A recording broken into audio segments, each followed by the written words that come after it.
Good morning दोस्तों, स्वागत है आपका हमारे यूट्यूब चैनल पर।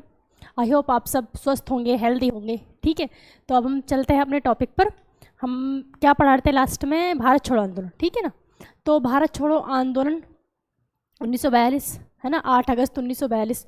अच्छा, भारत छोड़ो आंदोलन 8 अगस्त को हुआ है ना, 8 अगस्त 1942। इस वजह से इसको क्या कहा जाता है? अगस्त क्रांति भी कहा जाता है, अगस्त क्रांति।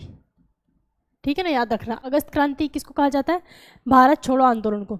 इसके बारे में हमें सारा पढ़ लिया था। ये बांद्री सेना, मंजरी सेना, लड़कों की बांद्री सेना, लड़कियों की मंजरी सेना, इसी में बनी थी।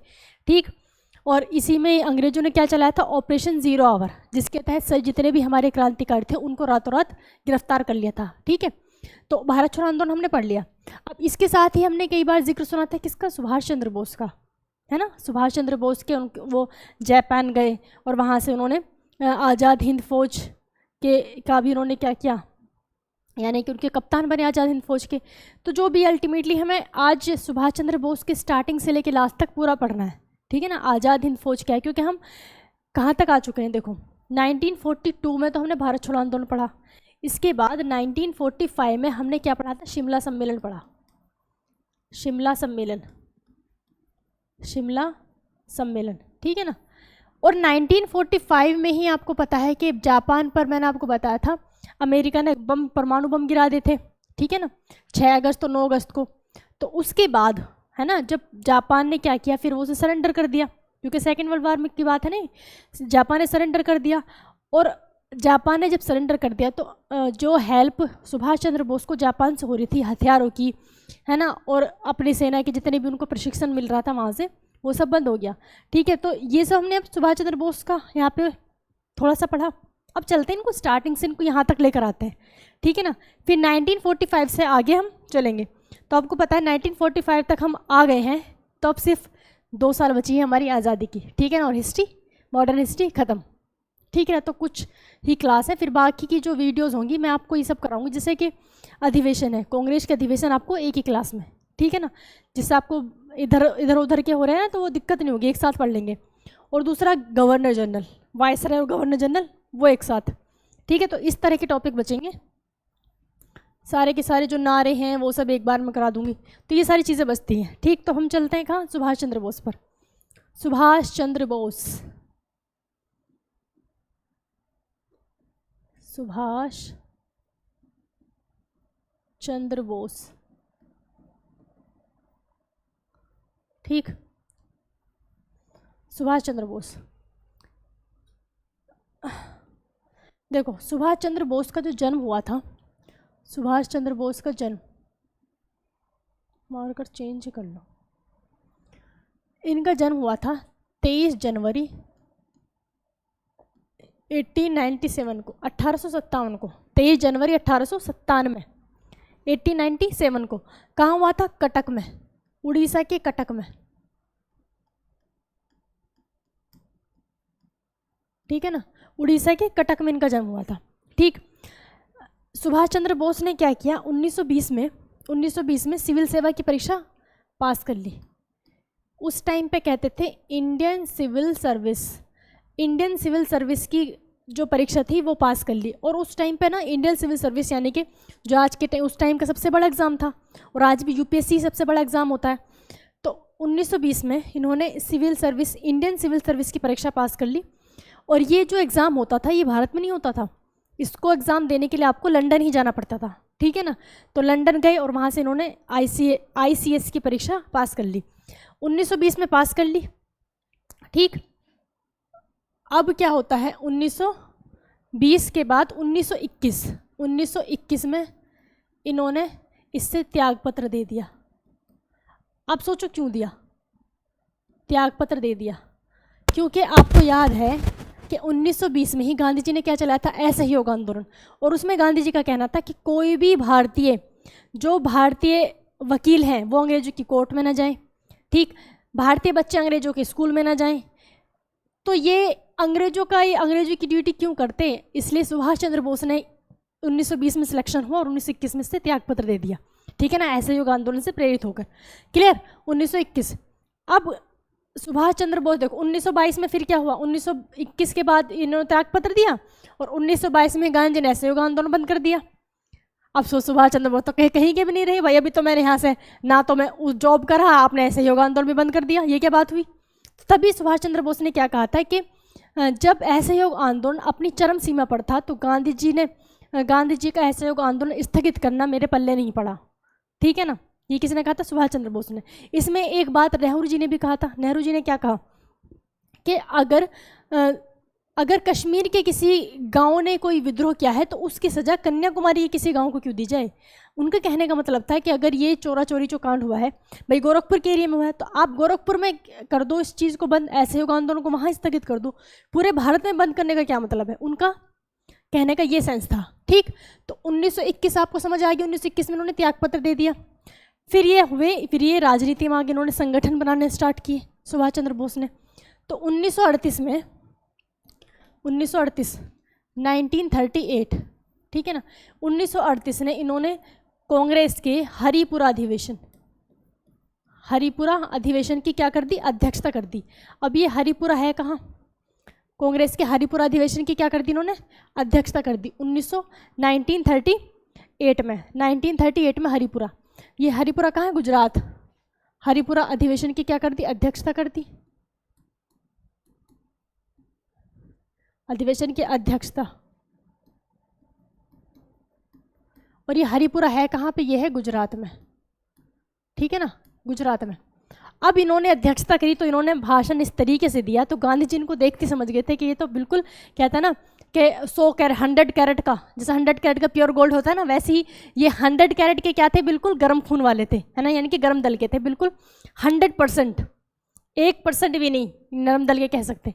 तो गांधी जी समझ गए और गांधी जी को पता था कि अगर कांग्रेस में गर्म दल वाले लोग ज़्यादा आ गए, है ना, या फिर अध्यक्ष ही बनने लगे गर्म दल वाले, तो वैसे इस तरह के वो उनके भाषण ऐसे देंगे या फिर कुछ भी वो गर्म दल या फिर ऐसा कुछ कर सकते हैं कि जिससे अंग्रेज़ों को मौका मिल जाएगा और वो कांग्रेस को बैन कर देंगे, ठीक है ना। तो गांधी जी यहीं पर देख कर, सुभाष चंद्र जी को देख कर समझ गए थे कि ये अध्यक्ष कांग्रेस पे यहाँ पे टिकने लायक नहीं है। मतलब आप समझ रहे हो ना कि उनकी आइडियोलॉजी अलग थी, ना कि उनमें कोई वैसे कोई मतभेद था, ठीक है ना। तो ना फिर क्या होता है 1939 में, अब 1939 में जब अध्यक्षता की बात हुई तो ये जो अधिवेशन कौन सा था, त्रिपुरी कहाँ है, मध्य प्रदेश में। त्रिपुरी कहाँ है, मध्य प्रदेश में, ठीक है ना, त्रिपुरी मध्य प्रदेश। इसकी अध्यक्षता करने के लिए सुभाष चंद्र बोस खड़े हुए। तो गांधी जी नहीं चाहते थे कि त्रिपुरी अधिवेशन की अध्यक्षता कौन करे, सुभाष चंद्र बोस करें। अब दो लोग हो गए, एक तो कौन, सुभाष चंद्र बोस, ठीक है ना, और गांधी जी ने अपनी साइड से जो कहा, अपनी साइड से जिनको खड़ा किया अध्यक्ष बनने के लिए, उनका नाम था पट्टाभी सीतारामैया,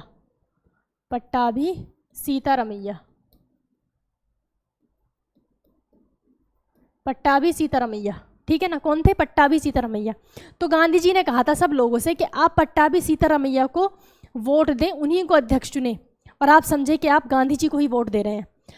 अब लोग सुभाष चंद्र बोस को भी चाहते हैं कि वो अध्यक्ष बने और फिर गांधी जी का भी प्रेशर है।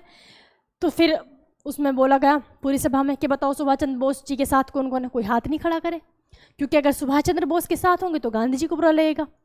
फिर बोला अच्छा चलो बताओ कि इनके पट्टाभी सीतारामैया के साथ कौन कौन है, किसी ने हाथ खड़ा नहीं किया, क्योंकि इनको बोलते हैं तो सुभाष चंद्र बोस जी को बुरा लगता है।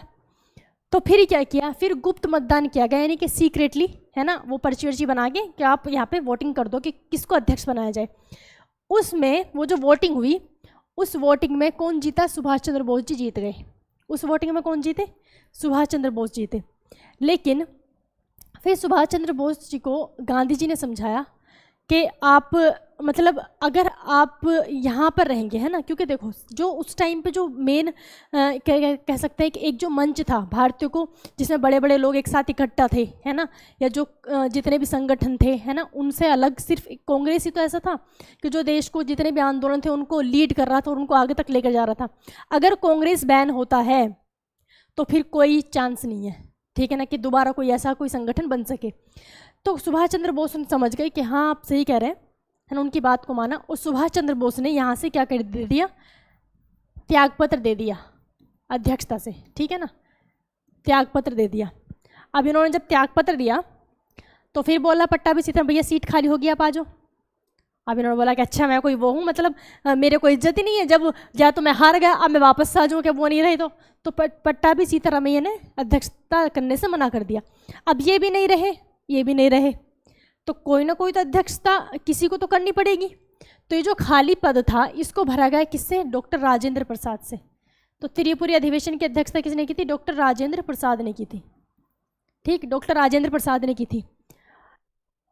अब जब सुभाष चंद्र बोस यहाँ से तो कांग्रेस से तो चले गए, ठीक है ना, कांग्रेस से चले गए और गांधी जी की बात मानकर इन्होंने क्या किया, फिर 1939 में ही अपना एक अलग संगठन बनाया जिसका नाम रखा फॉरवर्ड ब्लॉक। क्या नाम रखा, forward block. Most important question बहुत ज़्यादा पूछा जाता है, ठीक है ना, कि फॉरवर्ड ब्लॉक की स्थापना किसने की थी, सुभाष चंद्र बोस ने की थी। कब, 1939 को 1939 में और बहुत सारी चीज़ें हैं, याद करो क्या क्या हुआ 1939 में। 1939 में सेकेंड वर्ल्ड वॉर स्टार्ट हुआ, है ना, अंग्रेजों ने घोषणा की कि 3 लाख सैनिक भारतीय जो ब्रिटेन की तरफ से लड़ेंगे। इसी बात से कांग्रेस ने क्या किया, अपने 8 के 8 सारे राज्यों में से क्या दे दिया, त्यागपत्र दे दिया। इस दिन को फिर मुस्लिम लीग ने खुशी के रूप में मनाया, वो कौन सी डेट थी, वो 22 दिसंबर 1939 के, और क्या नाम दिया उसको, मुक्ति दिवस, कि हमको कांग्रेस से मुक्ति मिल गई, ठीक है ना। ये सब कहानी किसकी, 1939 की। और सुभाष चंद्र बोस ने क्या किया, फॉरवर्ड ब्लॉक की स्थापना की, ठीक है ना, फॉरवर्ड ब्लॉक की स्थापना 1939। अब जब फॉरवर्ड ब्लॉक की स्थापना की, आगे चले, यहाँ सब क्लियर है। फॉरवर्ड ब्लॉक के अपनी अलग संगठन बना लिए, इसमें सारे के सारे कौन थे, 100% गरम दल वाले, सबके सब कौन थे इसमें, 100% सब गरम दल वाले। अब फॉरवर्ड ब्लॉक की जब स्थापना तो कर दी, है ना, तो 1940 में ये अपने इसी फॉरवर्ड ब्लॉक में क्या दे रहे थे, ये भाषण दे रहे थे, ठीक, भाषण दे रहे थे। और ये भाषण कैसा था, बहुत ज़्यादा क्या था, भड़काऊ भाषण था, बहुत ही ज़्यादा कैसा था, भड़काऊ भाषण था। 1940 में उन्होंने क्या दिया, भड़काऊ भाषण, ठीक है ना, भड़काऊ भाषण दिया। भाई हमारे लिए तो अच्छा था लेकिन अंग्रेजों के लिए तो भड़काऊ ही था, भड़काऊ भाषण दिया, जिससे इनको क्या हो गई, जेल हो गई, ठीक है ना, सुभाष चंद्र बोस को जेल हो गई। देखो सोचो, यही अगर कांग्रेस में हुआ रहता तो कांग्रेस पर बैन लग जाता, ठीक। तो गांधी जी बहुत आगे तक की सोचने वाले थे, तो अच्छा क्या नहीं किया गांधी जी ने, अगर कांग्रेस में रहते यही काम फिर वो कहाँ करते, कांग्रेस में करते, तो वहाँ से भी गिरफ्तार हो सकते थे, ठीक। तो इनको क्या हो गया, जेल हो गई। लेकिन भाई ये कौन थे, सुभाष चंद्र बोस थे, कोई ऐसे छोटे मोटे आदमी तो थे नहीं। तो 1941 में ये जेल से क्या हो गए, जेल से भाग गए, है ना, ये भागना कह सकते हैं या फिर कह सकते हैं कि वहाँ से निकल गए, जेल से हो गए, फरार हो गए ना। अब जेल से फरार कैसे हुए, सुभाष चंद्र बोस की उर्दू बहुत अच्छी थी, है ना, तो वहाँ से, जैसे आपको याद है ना कि शिवाजी को जब औरंगजेब ने पकड़ लिया था तो शिवाजी ने दाढ़ी वाड़ी बना के और ऊपर फलों की टोकरी रख के वहाँ से निकल गए थे और वापस से सूरत को लूट लिया था। सेम वही किसने दोहराया, सुभाष चंद्र बोस ने। सुभाष चंद्र बोस ने क्या किया, इनकी उर्दू बहुत अच्छी थी, थोड़ा सा अफगान का जो होता है ना, अफगानी थोड़े हाइट वाइट भी इनकी अच्छी थी, तो हाइट तो थी अच्छी, दाढ़ी बनाई और अफगानी लुक किया और थोड़ा सा उर्दू बोल के, है ना, वहाँ से निकल गए। अंग्रेजों को लगा कि होगा कोई अफगानी, ठीक है, तो अफगानी भेष बनाकर कहाँ निकल गए, जेल से निकल गए। अब जेल से निकले, है ना, जेल से निकलकर कहाँ गए, अफगानिस्तान। जेल से निकलकर कहाँ गए, अफगानिस्तान गए, और अफगानिस्तान जाके वहाँ से अपने कुछ लोगों का समर्थन लिया और सीधे फिर कहाँ पहुँचे, जर्मनी पहुँचे, ठीक है ना। फिर कहाँ पहुँचे, जर्मनी। फिर कहाँ पहुँचे, जर्मनी पहुँचे। जब जर्मनी पहुँचे तो जर्मनी में कौन था, क्योंकि जर्मनी पहुँचे क्यों, क्योंकि मैंने अभी आपको बताया कि इंडियन जो थे 3 लाख सैनिक वो इंग्लैंड की तरफ से लड़ रहे थे, है ना, भले ही वो अपने पूरे 100% नहीं दे रहे लेकिन थे तो इंग्लैंड की तरफ से ही। और उनमें से मैक्सिमम सैनिकों को किसने पकड़ लिया था, जर्मनी ने पकड़ लिया था।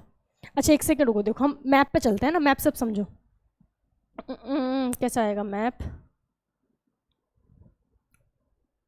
हाँ, import file.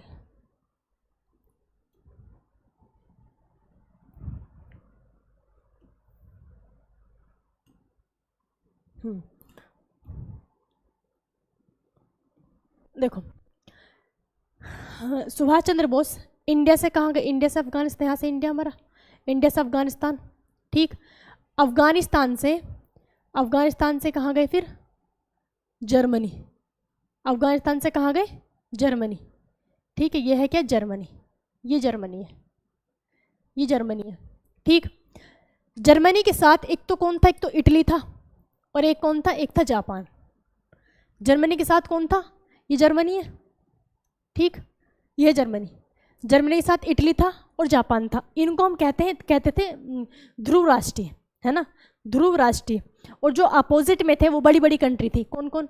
Canada, United state यानी कि अमेरिका, रशिया और रशिया और फ्रांस, है ना। ये सब किस में थे? ये फ्रांस, ये फ्रांस है। ये सब थे मित्र राष्ट्र में, ये सब किस में थे? मित्र राष्ट्र में।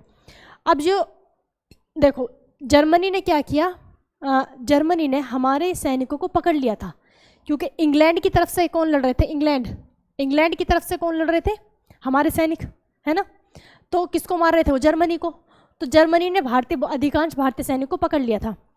अब सुभाष चंद्र बोस कहाँ पहुँचे? जर्मनी पहुँचे। अब जर्मनी पहुँचे, वहाँ पे कौन था? Adolf Hitler. जर्मनी में कौन था? Adolf Hitler. तो जाके वहाँ पे बैठ गए। बाहर अंदर से कौन आता है? हिटलर निकल कर आता है ना। जैसे होगा कोई बाहर, मतलब होता है ना कि जो वेटिंग रूम होता है और अंदर मेन ऑफिस, इस तरह से कुछ। तो अंदर से हिटलर निकल कर आया, सबके सब लोग खड़े हो गए एकदम से उसकी रेस्पेक्ट में, हिटलर की। और सुभाष चंद्र बोस आराम से बैठे हैं, है ना। फिर पता चलता है कि वो नकली हिटलर था, ठीक है। पता क्या चला फिर कि वो नकली हिटलर था। और सब देख रहे हैं भाई, मतलब जो उनके डेली हिटलर को देखते हैं वो चकरा गए, सुभाष चंद्र बोस आराम से बैठे।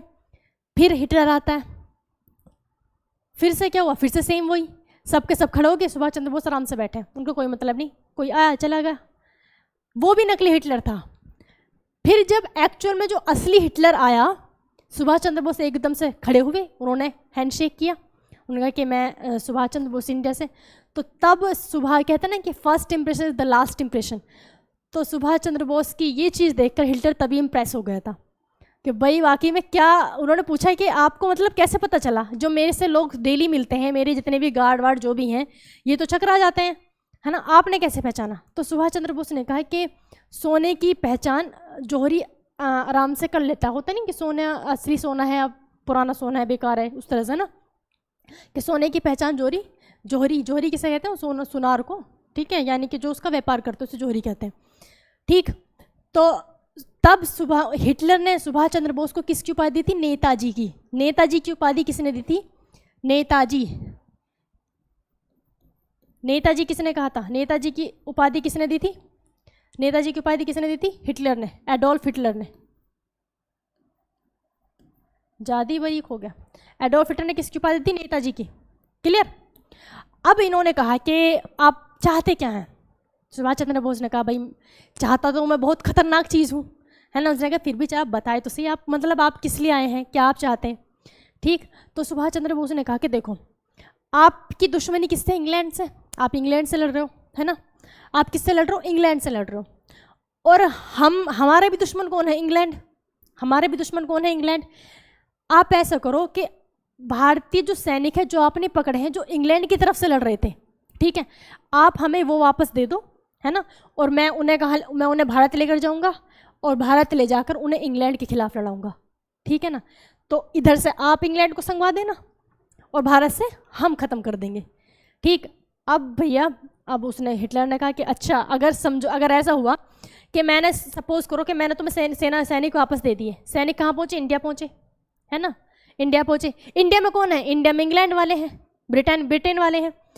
वो वापस से भारतीय सैनिक को पकड़ेंगे, वो फिर से मेरे खिलाफ लड़वा देंगे, फिर मैं तुम्हें वापस दे दूंगा। ये तो ऐसा सर्कल चलता रहेगा, ऐसा थोड़ी ना होता है। तो फिर सुभाष चंद्र बोस ने कहा कि आप, ऐसा नहीं होगा, आप विश्वास करिए, आप मुझे सैनिकों से मिलाइए, सैनिक कहाँ हैं, ठीक।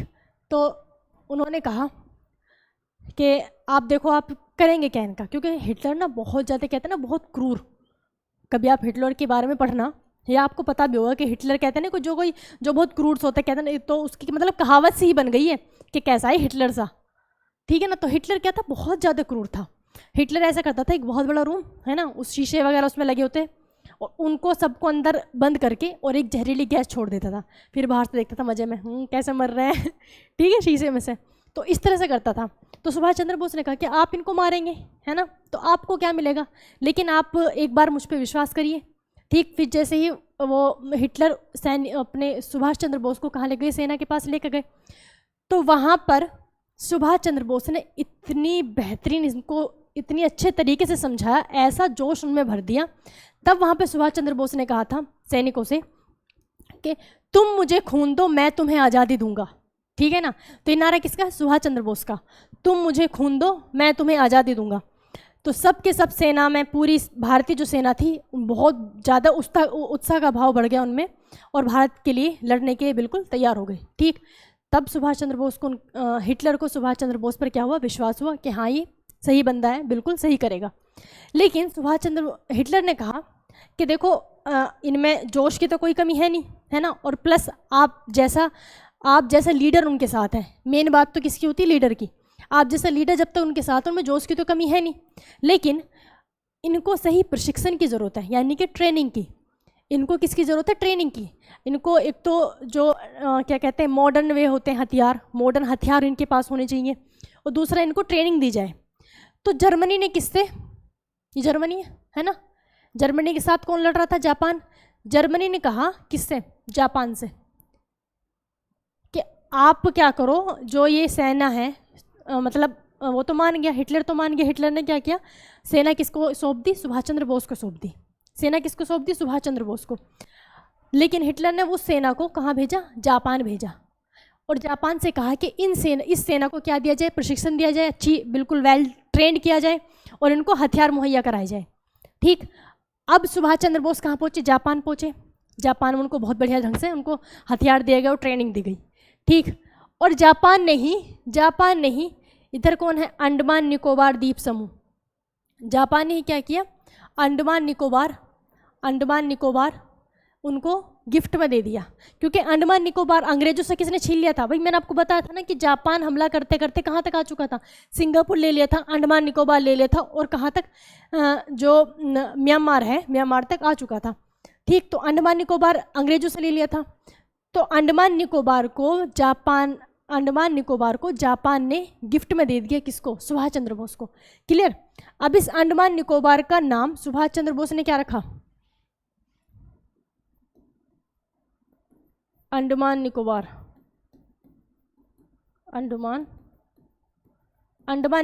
का नाम सुभाष चंद्र बोस ने रखा शहीद एवं स्वराज द्वीप रख दिया। ठीक, अब सुभाष चंद्र बोस अपनी सेना को लेकर, है ना, अपनी सेना को लेकर जापान से आए, और कहाँ पहुँचे, सिंगापुर पहुँचे। सिंगापुर पहुँचने के बाद, है ना, सिंगापुर पहुँचने के बाद इन्होंने क्या किया, पहला तो उनकी सेना तो वेल ट्रेंड हो गई, है ना, और इंडिया में उससे पहले ही आज़ाद हिंद फौज का गठन हो चुका था। उससे पहले किसका गठन हो चुका था, आज़ाद हिंद फौज का। ठीक है, इसको मैं थोड़ा सा साइड कर देती हूँ, छोटा कैसा होगा अभी ये,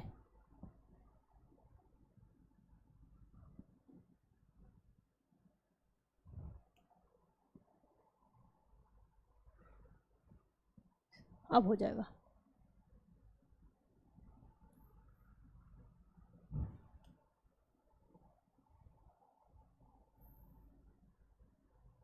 अब ठीक है, यहाँ ठीक है ना। ठीक है, इसकी दोबारा हमें ज़रूरत पड़ेगी। देखो 1940 में आपने समझ लिया, 1940 में क्या हुआ था, 1940 में इनको जेल हो गई थी, सुभाष चंद्र बोस को 1940 में जेल हो गई थी, है ना। 1940 में सुभाष चंद्र बोस को जेल हो गई, और 1941 में जेल से निकल गए, है ना। फिर कहाँ पहुँचे, जर्मनी पहुँचे। जर्मनी वाली आपने पूरी कहानी सुन ली। ठीक, अब ये कहाँ पहुँचते हैं, सिंगापुर। ठीक है, सिंगापुर जब ये थे, तो आप इसमें जिक्र आता है किसका, आज़ाद हिंद फौज का। आज़ाद हिंद फौज की स्थापना सुभाष चंद्र बोस ने नहीं की थी, ये इसके क्या बने थे, सेनापति, मतलब एज ए लीडर बने थे। तो जब ये सिंगापुर पहुँचे तो सिंगापुर जाने के बाद इन्होंने 1942 में 1942 इन्होंने किसका गठन किया, आज़ाद हिंद सरकार का, आज़ाद हिंद सरकार, ठीक है ना, आज़ाद हिंद सरकार का गठन किया। इन्होंने कहा कि हमारा भारत क्या है, हमारा भारत आज़ाद है, ठीक है, और जब तक वहाँ पर अंग्रेज हैं उसका हम भारत का नियंत्रण यहीं से करेंगे। तो आज़ाद हिंद सरकार की जो स्थापना कहाँ की थी, सिंगापुर में की थी, और सिंगापुर में इसकी स्थापना की, यानी कि इसका ऑफिस कहाँ था, सिंगापुर में, लेकिन थी किसके लिए, भारत के लिए, यानी कि भारत को कंट्रोल हम कहाँ से करेंगे, सिंगापुर से करेंगे, क्लियर। और वहीं पर रेडियो प्रसारण में, रेडियो पर सुभाष चंद्र बोस ने क्या कहा था कि मैं एक बहुत बड़े मिशन पर, यानी कि भारत को आज़ादी दिलाने के लिए प्रयत्न कर रहा हूँ, है ना, और इस मिशन में मुझे राष्ट्रपिता सुभाष चंद्र बोस ने क्या कहा कि इस मिशन में मुझे राष्ट्रपिता महात्मा गांधी के आशीर्वाद की ज़रूरत है। किसकी, राष्ट्रपिता महात्मा गांधी के आशीर्वाद की ज़रूरत है। राष्ट्रपिता, तो महात्मा गांधी को राष्ट्रपिता किसने कहा, सुभाष चंद्र बोस ने। तो आप क्या कह सकते हैं क्या कि महात्मा गांधी सुभाष चंद्र बोस में कोई लड़ाई थी, बिल्कुल नहीं, बिल्कुल भी नहीं। बस दोनों की कह सकते हैं कि आइडियोलॉजी दोनों की अलग थी, दोनों के विचार अलग थे, वो बिल्कुल प्योर क्या थे, नरम दल के थे, वो बिल्कुल प्योर गरम दल के थे, ठीक है ना, इस तरीके से। लेकिन हमारे भारत के लिए ज़रूरी दोनों ही थे। जैसे कि आप समझ सकते हैं, जैसे आपको कोई एग्ज़ाम है ना, आपको कोई एग्ज़ाम क्रैक करना है तो आपको जीएस भी पढ़ना पड़ेगा और आपको मैथ्स भी पढ़ना पड़ेगा, है ना। वैसे तो और भी 4 सब्जेक्ट्स होते हैं, यानी कि जो भी आपके सब्जेक्ट है सब पर आपको फोकस करना पड़ेगा, और किसी एक भी सब्जेक्ट को अगर आप ना करें, है ना, तो क्या आपका सिलेक्शन हो सकता है, नहीं, दोनों आपके लिए ज़रूरी हैं। उसी तरह से हमारे भारत की आज़ादी के लिए गरम दल और नरम दल दोनों का होना बहुत ही ज़्यादा ज़रूरी था। बस ये चीज़ है कि अगर गरम दल है, गरम दल किसी भी आंदोलन को बहुत लंबा सस्टेन नहीं कर सकता, ठीक है ना, और नरम दल उस चीज़ को बहुत लंबा ले जा सकता है, ठीक, ये फ़र्क है। तो राष्ट्रपिता किसने कहा था, सुभाष चंद्र बोस को, महात्मा गांधी को सुभाष चंद्र बोस ने, ठीक। अब ये सुभाष चंद्र बोस कहाँ है, इसकी तो ज़रूरत, मैप की ज़रूरत है नहीं, ठीक, इसको हम तो ख़त्म ही हो जा,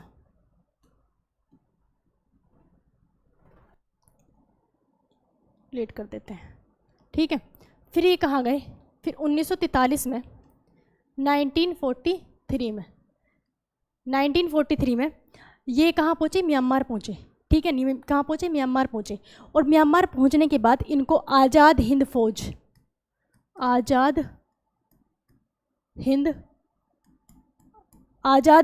का क्या बना दिया, कमांडर बना दिया, यानी कि सेनापति कह सकते हैं ना, सेनापति या मेन लीडर, ठीक है ना, किसका बना दिया, आज़ाद हिंद फौज का बना दिया। इससे पहले, अब पहले सा ना इसका थोड़ा सा ये जो है आज़ाद हिंद फौज का थोड़ा सा अलग से पढ़ लेते हैं कि था क्या। देखो, आज़ाद हिंद फौज जो थी भारतीयों की सेना थी, है ना, भारतीयों की एक सेना थी। और आज़ाद हिंद फौज का जो आइडिया आया था सबसे पहले मोहन सिंह, कैप्टन मोहन सिंह के दिमाग में, कैप्टन मोहन सिंह, ठीक है ना, कैप्टन मोहन सिंह की क्या थी, ये दिमाग की उपज थी, है ना। इससे भी क्वेश्चन पूछा जाता है कि आज़ाद हिंद फौज किसके दिमाग में आया था, सबसे पहले आया था कैप्टन मोहन सिंह के दिमाग में आया था। और इसके बाद इसकी स्थापना, आज़ाद हिंद फौज की स्थापना किसने की थी, रास बिहारी बोस ने, रास बिहारी बोस ने की थी, ठीक है ना, रास बिहारी बोस ने की थी। लेकिन रास बिहारी बोस वैसे तो बहुत ज़्यादा योग्य थे, लेकिन ये इनकी उम्र बहुत ज़्यादा हो चुकी थी, 70-75 साल के थे। अब कोई हमारे किसी भी संगठन का, किसी भी सैन्य संगठन का कोई कमांडर इतनी एज का रहेगा तो क्या सेना का मनोबल रहेगा, बिल्कुल नहीं। सेनापति जो होना चाहिए बिल्कुल होता नहीं, कोई खूंखार, बिल्कुल शेर जैसा, ठीक, इस तरह का होना चाहिए, जैसे कि सुभाष चंद्र बोस जी थे। तो इन्होंने क्या किया, रास बिहारी बोस ने 1943 में इस आज़ाद हिंद फौज की कमांड किसके हाथ में दे दी, सुभाष चंद्र बोस के हाथ में दे दी। तो सुभाष चंद्र बोस को ही आज़ाद हिंद फौज का क्या कहा जाता है, वास्तविक संस्थापक कहा जाता है। वास्तविक संस्थापक कौन, सुभाष चंद्र बोस। स्थापना किसने की, रास बिहारी बोस। आइडिया किसने दिया, मोहन सिंह ने। क्लियर। तो ये दो चीज़, एक तो होगी आज़ाद हिंद सरकार 1942 और अगले ही साल 1943 में इनको क्या मिलेगी, आज़ाद हिंद फौज मिलेगी। दूसरा रीज़न ये भी था कि आज़ाद इनके सुभाष चंद्र बोस के पास एक वेल ट्रेंड सेना थी, जो कि ये जर्मनी से लेकर आए तो जापान ने उसको क्या दिया था, प्रशिक्षण और हथियार वगैरह वो दे रहा था। ठीक, और प्लस उन्होंने ये इसके जो आज़ाद हिंद फौज के लोग थे उसको भी उसमें ऐड कर दिया, तो उनको भी ट्रेनिंग वगैरह दी। ठीक, अब ये अपनी फ़ौज को लेकर कहाँ पहुँचे, म्यांमार पहुँचे। कहाँ पहुँचे, म्यांमार यानी कि बर्मा। फ़ौज को लेके कहाँ पहुँचे, बर्मा पहुँचे, बर्मा कह सकते हैं, और अब क्या है म्यांमार, बर्मा पहुँचे। वहाँ से बर्मा से निकल के फिर कहाँ पहुँची, मणिपुर। मणिपुर की राजधानी क्या है, इम्फाल, इम्फाल लिखते हैं इम्फाल। कहाँ पहुँचे, इम्फाल, ठीक है ना, इम्फाल पहुँचे। और वहाँ पर जाकर इम्फाल जाने के बाद इन्होंने कहा अपने सेना को जो भी इन्होंने उनका मनोबल बढ़ाया, उनमें जोश पैदा किया, और फिर क्या कहा कि हम रुकने वाले नहीं हैं, और इम्फाल नहीं रुकना, हमने बर्मा क्रॉस कर दिया है ना, बर्मा म्यांमार के रास्ते से कहाँ, इंडिया में इन्होंने एंट्री की, और उधर ही पूर्वोत्तर राज्य में आपको पता है उधर मणिपुर पड़ता है ना, तो मणिपुर की राजधानी इम्फाल में पहुंच गए। और इम्फाल में पहुंचने के बाद इन्होंने नारा किसका दिया, दिल्ली चलो, अब हम रुकने वाले नहीं हैं, अब कहाँ चलो, दिल्ली चलो, दिल्ली चलो। ठीक है, तो कब की, 1943 चला गया, 1944 चला गया, आज़ाद हिंद फौज ने जो ये थे भारत में क्या चल रहा था, भारत छोड़ो आंदोलन, भारत में क्या चल रहा था, भारत छोड़ो आंदोलन 1942 में। ठीक है, तो भारत छोड़ो आंदोलन के तहत पूरे भारतीय वो सब उग्र हो चुके थे, वो अंग्रेजों को मार रहे थे, इधर आज़ाद हिंद फौज की जो लोग थे ये मार रहे थे। लेकिन अब क्या होता है 1945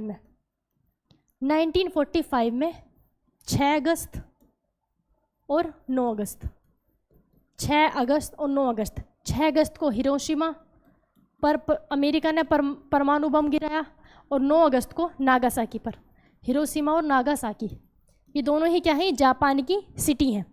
जापान पर अमेरिका ने परमाणु बम गिरा दिया 6 अगस्त को और 9 अगस्त को, ठीक है ना, 6 अगस्त और 9 अगस्त को।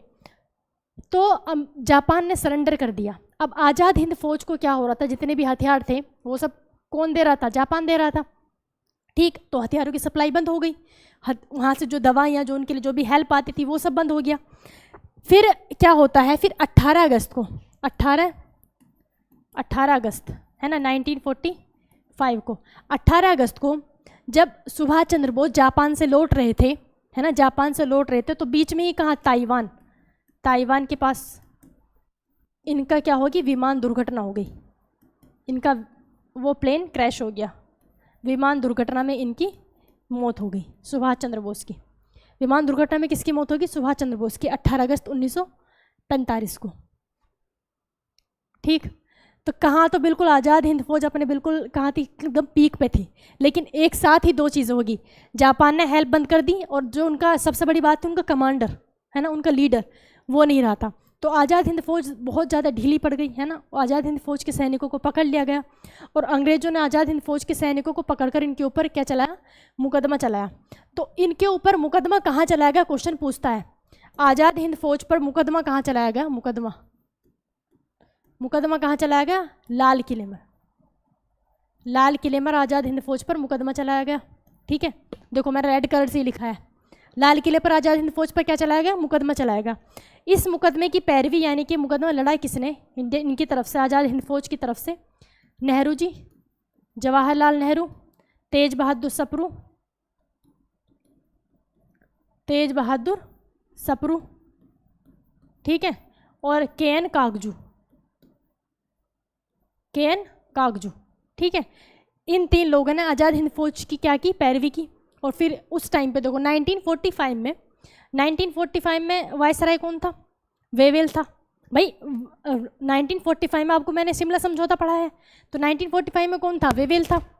ठीक, अब वेवेल ने इनकी क्या की, इन्होंने, नेहरू ने, तेज बहादुर सप्रू और के.एन. कागजू, इन्होंने क्या कहा कि देखो अगर आपने इन्होंने समझाया, है ना, वहाँ के जज जो भी थे लाल किले में, कि देखो अगर आपने इनको सज़ा सुनाई तो सोच लेना अंजाम बहुत बेकार होगा, अंजाम बहुत बुरा होने वाला है। क्योंकि याद करो कौन, मंगल पांडे, भाई मंगल पांडे को सजा दी और 1857 की क्रांति हो गई, और अब तो पूरा भारत के दिल में क्या है, आज़ादी है ना। अब तो पूरे भारत के बच्चा क्या चाहता है, आज़ादी चाहता है। तो अब तुम्हारा क्या होगा। तो इस सिचुएशन में क्या किया, वेवेल ने आज़ाद हिंद फौज के लोगों को माफ़ कर दिया, ठीक है ना, आज़ाद हिंद फौज के लोगों को माफ़ कर दिया। वरना देखो 1931 में भगत सिंह, राजगुरु, सुखदेव को फांसी हो गई है ना, उस टाइम पे कुछ नहीं हुआ। उस टाइम क्या थी, भारत की जनता सोई हुई थी। लेकिन अब ऐसा नहीं था, अब ऐसा नहीं था, अब तो इनको दौड़ा दौड़ा कर मार रहे थे। ठीक, तो समझ गए। तो ये क्वेश्चन पूछता है कि मुकदमा कहाँ चलाया, लाल किले पर, और इनकी जो मतलब आज़ाद हिंद फौज के जो लोग थे उनकी पैरवी किसने की थी, नेहरू, जवाहरलाल नेहरू, तेज बहादुर सप्रू और केन कागजू। ठीक है, केन कागजू। तो इसमें आपको ऑप्शन मिलेगा डी। भाई 3 तो ऑप्शन में तीनों रहेंगे, तो ऑप्शन क्या रहेगा, उपयुक्त सभी ने।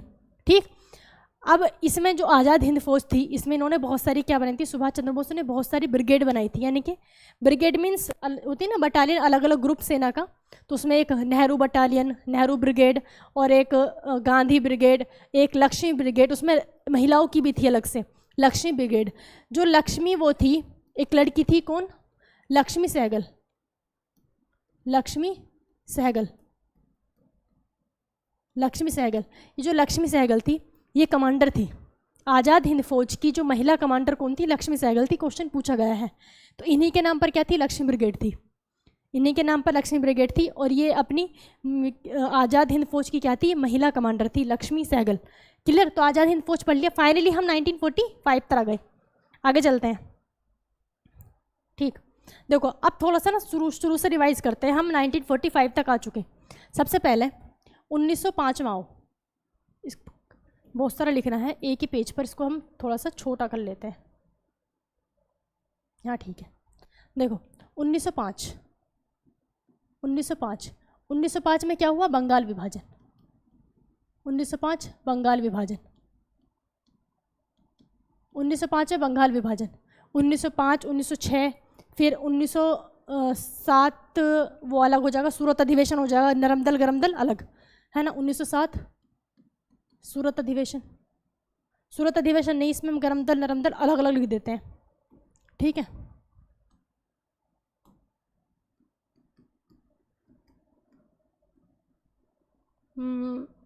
नरमदल अलग अलग, ठीक है, किसी तरह से अलग कर लो। 1907, 1909 में क्या हुआ, 1909 में भाई 1909 भारत शासन अधिनियम 1909 आया, और मुसलमानों को क्या हो गया, पृथक निर्वाचन क्षेत्र मिल गया। पृथक निर्वाचन क्षेत्र 1909। 1916 में ये जो नरमदल गरमदल सब क्या हो गए, समझौता हो गया, ये एक हो गई है ना। तो इसको हम क्या लिख सकते हैं, नरमदल गरमदल और मुस्लिम लीग तीनों ही क्या हो गए थे, यानी कि कांग्रेस प्लस लीग, मुस्लिम लीग एक हो गए। 1917 आपको याद है चंपारण, 1917 में चंपारण सत्याग्रह। 1918 में 2 थे, खेड़ा सत्याग्रह और अहमदाबाद मील मजदूर।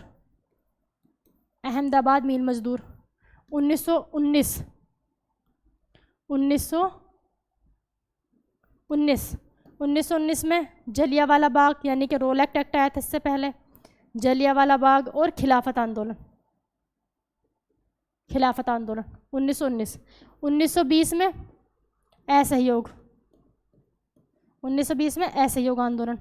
1922 में चोरी चोरा, ठीक है ना, और असहयोग आंदोलन स्थगित 1922। ठीक, असहयोग आंदोलन स्थगित 1922 के बाद आ जाओ, अभी तो यही मार्कर यूज़ करते हैं एक लाइन में। 1923 स्वराज पार्टी की स्थापना किसने की, चित्तरंजन दास और, अच्छा चित्तरंजन दास जो थे, स्वराज पार्टी की स्थापना मोतीलाल नेहरू, चित्तरंजन दास कौन थे, सुभाष चंद्र बोस के गुरु थे, याद रखना। सुभाष चंद्र बोस के गुरु का नाम क्या है, चित्तरंजन दास, CR दास, ठीक है ना। स्वराज पार्टी की स्थापना 1924 में देखो 22, जब 1922 में चोरी कांड हुआ था, गांधी जी ने क्या किया था, असहयोग आंदोलन को स्थगित कर दिया था। तो उसके बाद जनता ने इनका विरोध किया, तो इसी विरोध का फायदा उठाकर अंग्रेजों ने गांधी जी को गिरफ्तार कर लिया था 1922 में। गांधी जी को 6 साल की सजा हुई, लेकिन खराब स्वास्थ्य के चलते 1924 में वो रिहा हो गए थे। 1924 में जब वो रिहा हो गए तो वो कहाँ पहुँचे, बिलग्राम अधिवेशन किया उन्होंने, बिलग्राम अधिवेशन की अध्यक्षता, ठीक है ना। बेलग्राम अधिवेशन की अध्यक्षता, इकलौता अधिवेशन है जिसकी गांधी जी ने क्या की थी, अध्यक्षता की थी। ठीक, ये खिलाफत बढ़ानी हो गया, इसको छोटा करते हैं, जगह नहीं बचेगी बोर्ड पे। जलियांवाला बाग और खिलाफत,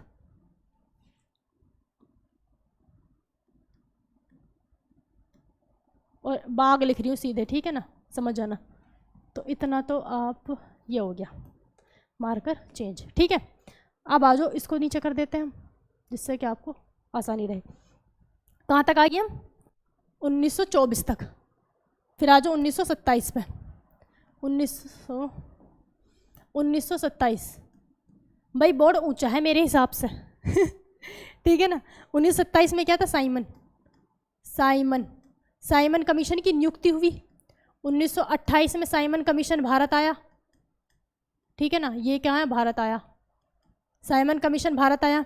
1928 में ही साइमन कमीशन के उत्तर में नेहरू ने क्या दिया, नेहरू रिपोर्ट, नेहरू ने क्या दी, नेहरू रिपोर्ट। और नेहरू रिपोर्ट के उत्तर में मुस्लिम लीग ने क्या दी, 14 सूत्री जिन्ना फॉर्मूला। 1928 की बात है ये सब, लेकिन ये क्या माना गया, नहीं माना गया। इसी के चलते 1929 में फिर क्या हुआ, लाहौर अधिवेशन हुआ कांग्रेस का, जिसमें जवाहरलाल नेहरू ने किसकी मांग कर दी, पूर्ण स्वराज की, पूर्ण स्वराज। 1929 तक आ गए।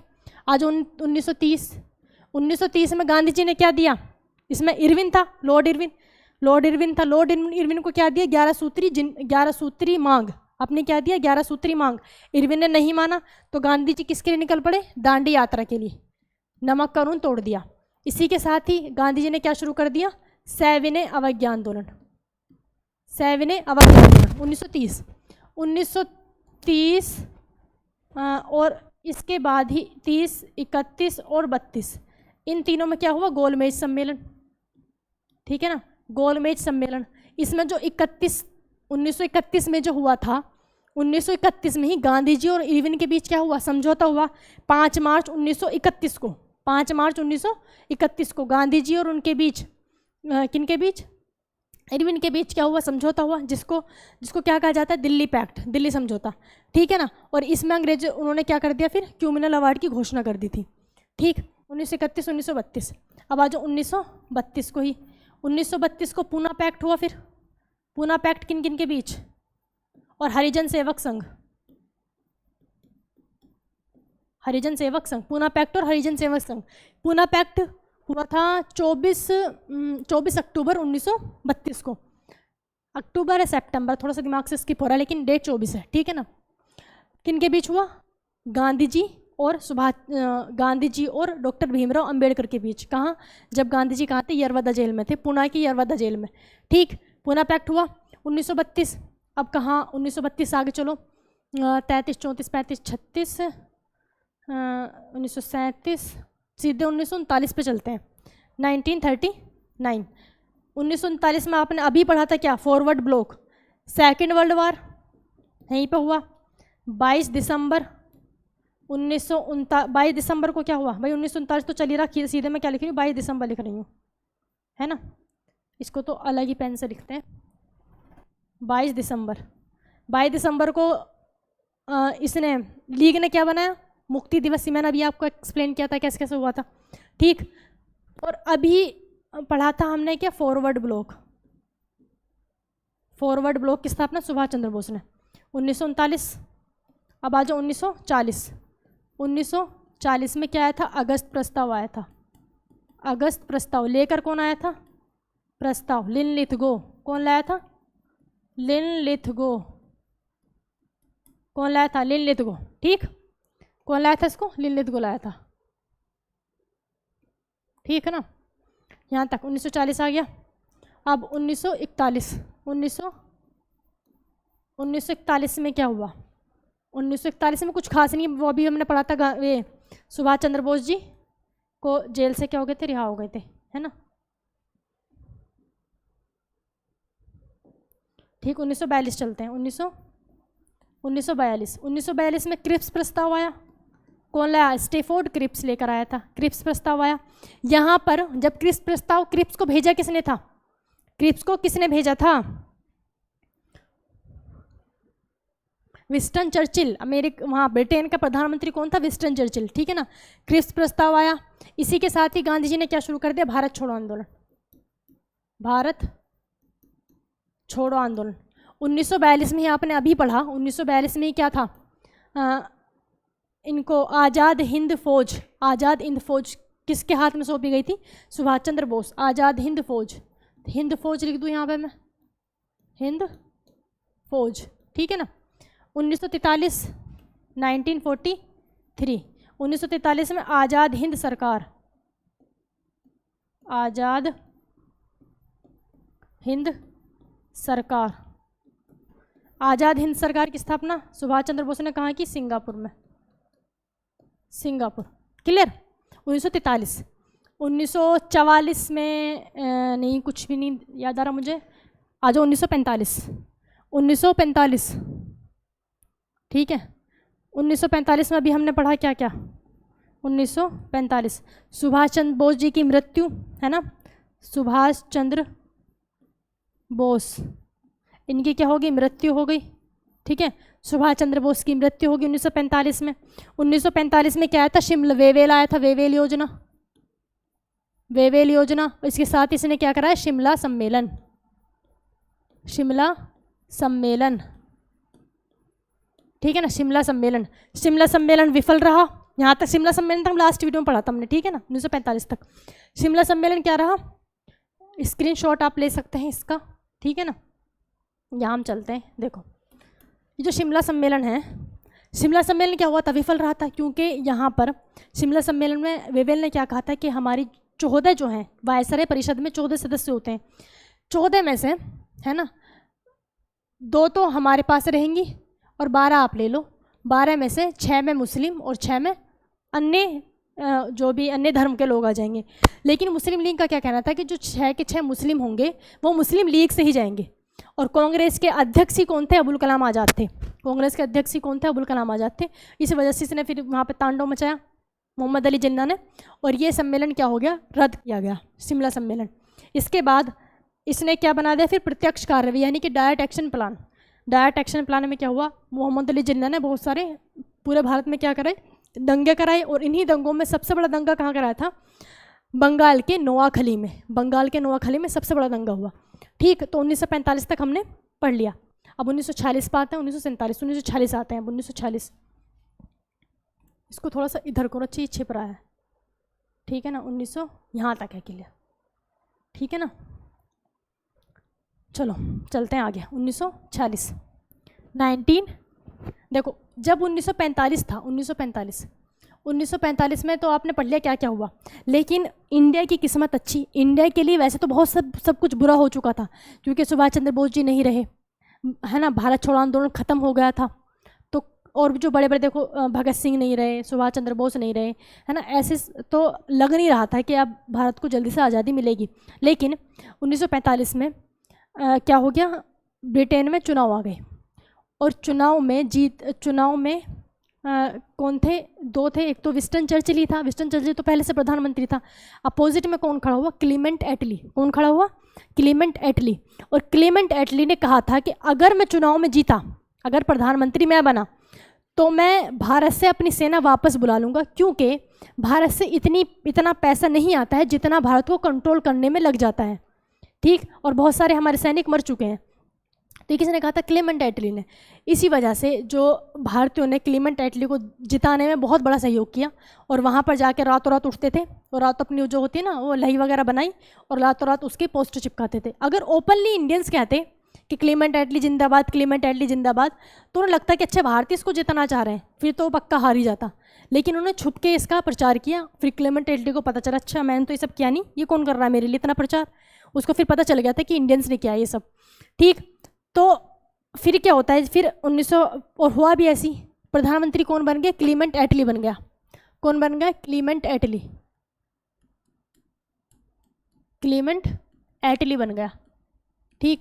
क्लीमेंट एटली बन गया। तो क्लीमेंट एटली ने बनने के बाद 1946 में एक कैबिनेट मिशन कहाँ भेजा? भारत भेजा। इसमें वर्ड आ रहा है कैबिनेट। कैबिनेट मंत्री होते हैं ना, कैबिनेट मंत्री कौन होते हैं? हाँ, अपने डिपार्टमेंट के सबसे बड़े मंत्री क्या होते हैं? कैबिनेट मंत्री होते हैं। जैसे भाई वो है हमारा सड़क वाला, यानी कि क्या कहते हैं उसको, परिवहन मंत्रालय।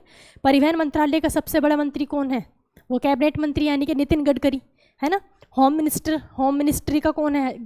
अमित शाह, गृह मंत्रालय का। उसी तरह से तो वहाँ के कैबिनेट मंत्री थे, ठीक है ना। अपने 3 कैबिनेट मंत्रियों को भारत भेजा, इसको क्या कहा गया? कैबिनेट मिशन कहा गया। अब ये कैबिनेट मिशन में जो 3 मंत्री कौन कौन थे? एक तो था क्रिप्स, वही क्रिप्स जो क्रिप्स प्रस्ताव लेकर आया था, स्टेफोर्ड क्रिप्स। एक कौन था? क्रिप्स था, है ना। एक था अलेक्जेंडर, क्रिप्स था, और एक कौन था? अलेक्जेंडर था, और एक कौन था? लॉरेंस था। क्रिप्स, अलेक्जेंडर और लॉरेंस, ठीक है ना। इसको आप याद कर सकते हो, KAL, काल से। क्रिप्स, अलेक्जेंडर और लॉरेंस।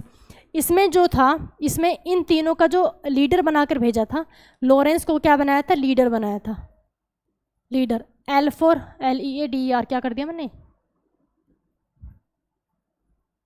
लॉरेंस को क्या बनाया था? लीडर बनाया था। L for Lawrence, L for leader. तो जो हमारा क्या था? कैबिनेट मिशन था। कैबिनेट मिशन का अध्यक्ष कौन था? लॉरेंस था। अब ये आए क्यों थे? ये इसलिए आए थे क्योंकि इसने घोषणा की थी कि मैं भारत को आज़ाद कर दूंगा, और इसने कहा था कि 1948 तक भारत को मैं आज़ाद कर दूंगा, लेकिन भारत पहले आज़ाद हो गया।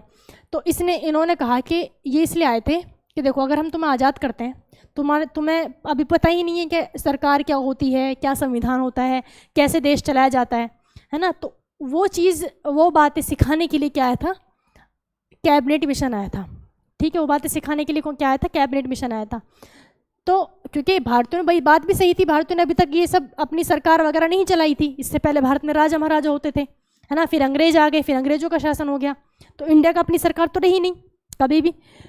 तो कैबिनेट मिशन ने कहा कि देखो, हमें क्लीमेंट एटली ने भेजा है और वो आपको आज़ाद करना चाहते हैं, तो आपको क्या करना पड़ेगा? पहले आप अपनी क्या बनाओ? संविधान सभा बनाओ, ठीक है।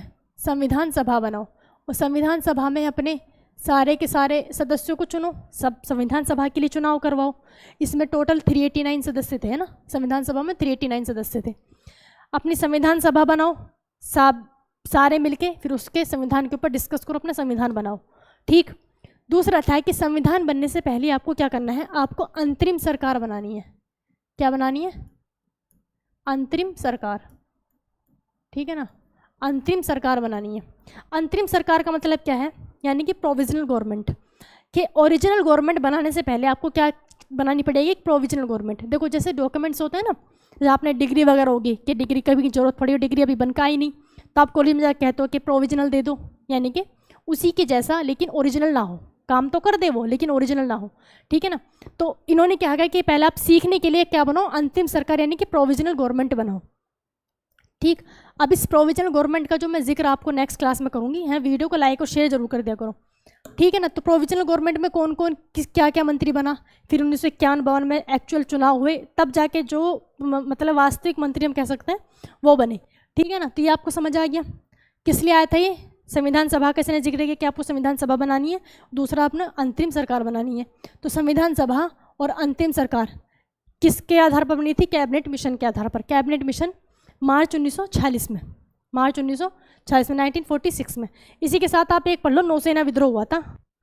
नौसेना विद्रोह 1946 में ही हुआ था, नौसेना विद्रोह, ठीक है ना। नौसेना विद्रोह, इसे मुझे पहले ही पढ़ाना चाहिए था आज़ाद हिंद फौज के साथ, बट मैं भूल गई, ठीक है ना। नौसेना विद्रोह, नौसेना विद्रोह हुआ था 19 फरवरी 1946 को, 1946 को, एकदम डेट याद रखना। इससे ना डेट जरूर पूछता है नौसेना विद्रोह से। ये हुआ था, देखो, इंडियन जो जहाज़ था INS तलवार, जहाज़ का क्या नाम था? INS तलवार, INS तलवार, ठीक है ना। एक तो INS तलवार था, तो INS तलवार पर जो ऐसा होता था, देखो अंग्रेज क्या करते थे? भेदभाव तो सब जगह था, जितने भी बड़े पद होते थे किसको देते थे? वो अंग्रेजों को ही देते थे, ठीक। तो यहाँ पे एक तो भेदभाव बहुत था INS तलवार पर। तो इंडियन, जिस पर जो इंडियन सैनिक थे, है ना, इंडियन जो नौसेना के लोग थे, इन्होंने इस वाले पर INS तलवार पर विद्रोह कर दिया, और वहाँ के जितने भी अंग्रेज थे उनको पटक पटक के कुछ को समुद्र में फेंका, कुछ को मार दिया, ठीक है। तो कब्जा INS तलवार पर किसका हो गया था? भारतीयों को हो गया था, भारतीय सेना का। और इस INS तलवार पर इन्होंने क्या किया? इन्होंने आज़ाद हिंद फौज का लोगो लगाया और आज़ाद हिंद फौज का ही झंडा लहरा दिया।